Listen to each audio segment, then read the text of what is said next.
So you just got a phone call. It's another job, this time looking after a famous celebrity. You've been there before, you know the ropes. As they say in bodyguard circles, it's just a matter of getting from A to B. $100 an hour to make sure someone gets to the place they want to be. Steering them out of the way of zealous fans, avoiding the paparazzi, and at times, making sure the celebrity doesn't overdo it with the booze. That's life for a bodyguard looking after celebrities. But most of the time, the work of personal security means taking care of wealthy folks, people you've likely never heard of. And when we say taking care of, we mean it in the positive sense, of course. But when it comes to looking after celebrities, one bodyguard in Australia said there are certain things that have to be done. He told the media that the first thing that happened was finding the right fit. Yes, what he said was celebs want to be with someone they'll get along with. This person is going to be with that famous person side by side for a long time, and so it's important that the two people like each other. It's not the same with, say, oil tycoons, though. He said when it comes to protecting a celebrity, you don't only have to get along with the person, but you have to look the part.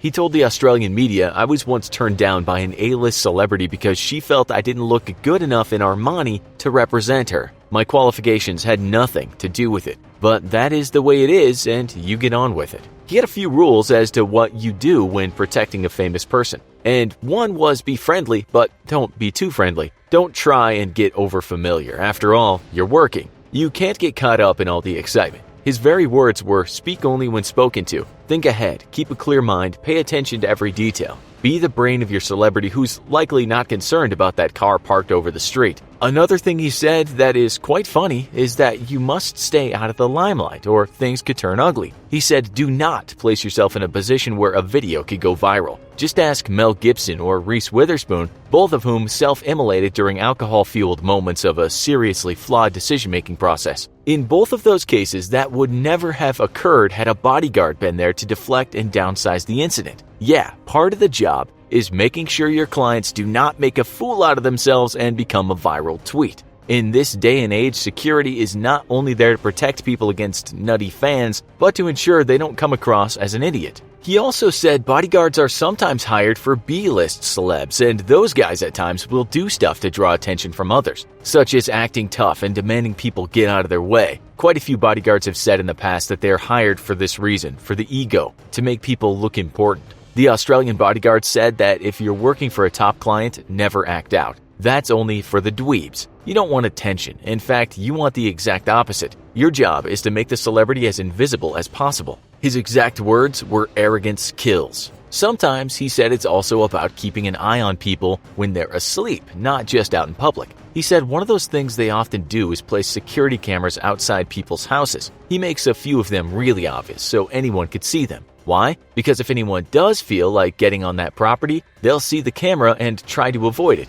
In doing that, they'll fall for another trap, a camera they were not thinking about. Some famous folks go as far as to install panic rooms, a room that they can retreat to if something goes terribly wrong. These really are impregnable. The walls, floors, and roof are armored, so pretty much nothing can break through. In his own words, he said, "We then overpressurize it so that any gas or chemical agent has no chance of infiltrating it. Inside will be 2 independent communication systems based on some combination of satellite radio, cellular, or landline configurations. The room will have stocks of food, water, blankets, but he said some panic rooms are fitted out luxuriously. If all hell breaks loose, say the zombie apocalypse, that room should be good for quite a while. No one's getting in." We looked online and found some of those rooms in rich folks' houses even had fireplaces and bookshelves, so they're not always as Spartan as you may have thought. The Australian bodyguard said that what happens on the street is very different from what happens around the house. On the street, you try your best to avoid any kind of confrontation. But if someone gets near the house of a client, it's a different matter. The guns might well come out in this situation.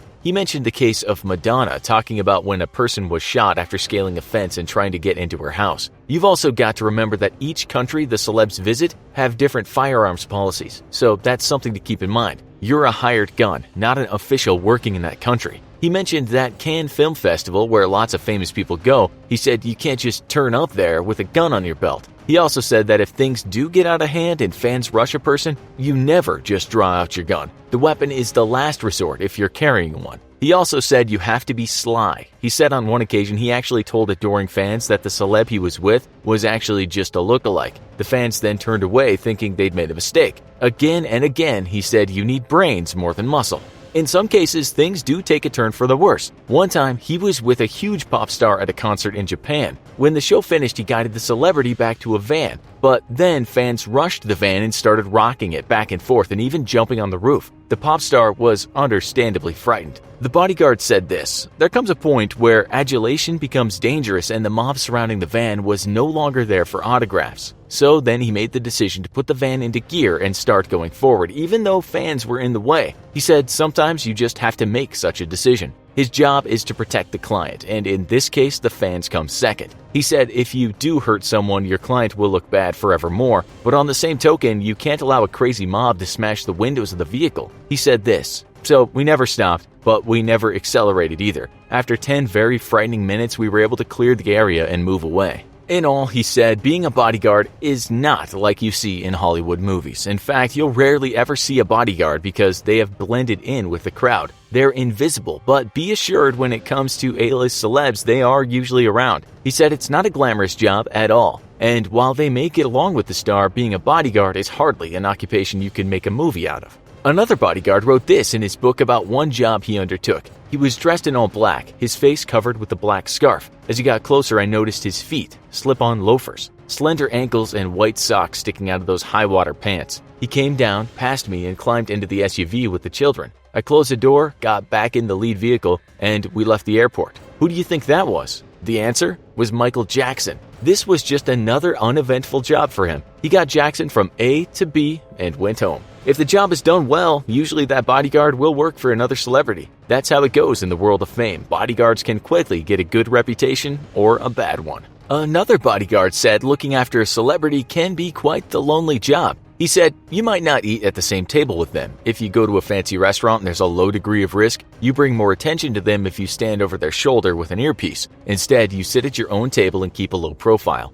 And the best way to keep a low profile is to have a plate in front of you. On top of that, your life is all about them. Get a call even if it's your wife's birthday, you might have to travel across the world. That's the nature of the work." He also said that even if you feel like you're getting friendly with a celebrity, don't let it go that way. The reason he gave is this: when you cross the line, it's hard to get back. All of a sudden, this person starts thinking of you as part of the entourage. That's when they start asking you to do things that are outside of your area of responsibility. Before you know it, you'll be walking the dog and talking to the person's lover. That's not your responsibility, so keep a distance. He said with wealthy business people, this is not really a problem, but with narcissistic celebrities, they have a diva touch and might demand a lot. Let them know at the start what you're prepared to do. Again, this bodyguard said the job is not really about firing guns. He said, statistically speaking, the client is much more likely to trip over a wire backstage and suffer a sprained ankle than get descended upon by snipers, where I have to get into a gun battle. He also said because you're doing the day-to-day stuff, expect to see things that might make you feel awkward. You have to be prepared to look the other way. His example was being the bodyguard to a famous rapper with a penchant for taking illegal substances. You're not there to judge. Amusingly, he said, if I don't want any joint problems, Snoop Dogg or Willie Nelson are not people I would want to be around. He also said new celebrities are the hardest because they just want to show off. They're trying to be seen, while seasoned celebs will do just the opposite. In his own words, he said, "Nothing surprises me anymore. I find those who are new to celebrity make the same pitfalls and mistakes. A guy gets in a recording contract and all of a sudden he buys 20 cars and gets in trouble with the girls and ends up on TMZ. There are also those that have learned how to navigate and make even bad press work for them. We see that repeat over and over again." So that's the long and short of being a bodyguard for a celebrity. Do you think you'd be up for this job? Tell us what you think in the comments. Also, be sure to check out our other video, Unbelievable But Real Psych Ward Stories. Thanks for watching, and as always, don't forget to like, share, and subscribe. See you next time.